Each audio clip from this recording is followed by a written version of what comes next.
Hi అండి. ఎండాకాలం వచ్చేసింది కదండీ!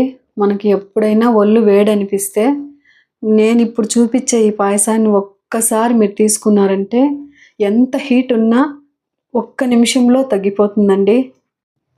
ఒక గ్లాసు పెసరపప్పు తీసి శుభ్రంగా కడుక్కోవాలి.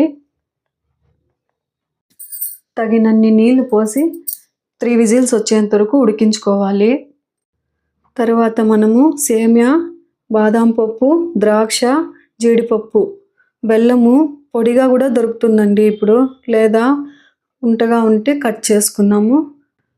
పాలును ముందే కాంచి పక్కన పెట్టుకోవాలి. ఇప్పుడు బాదం పప్పును కూడా సన్నగా కట్ చేసి పక్కన పెట్టుకున్నాము.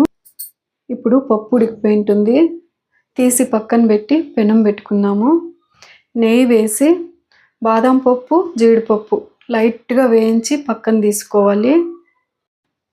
ఇప్పుడు అదే పెనంలోనే సేమియా కూడా వేసి బాగా వేయించి పక్కన పెట్టుకోవాలి. సేమియాని సిమ్లోనే వేయించుకుంటే మాడకన్నా ఉంటుంది. మనం ముందుగా కాంచి పెట్టుకున్న పాలను పోసి సేమియాని బాగా ఉడకనివ్వాలి. ఈలోపు మనం ముందుగా ఉడకపెట్టుకున్న పెసరపప్పును తీసి స్పూన్తో మెత్తగా నలుపుకొని పాలు, సేమియా ఉడుకుతున్న మిశ్రమంలో ఈ పెసరపప్పునేసి కలుపుకోవాలి.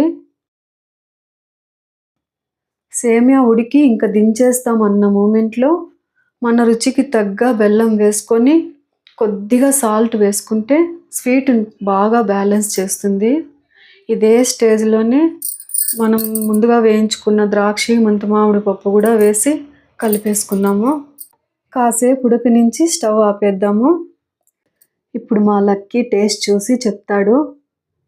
ఇప్పటికింతేనండి. నెక్స్ట్ వీడియోలో మళ్ళీ కలుసుకుందాము.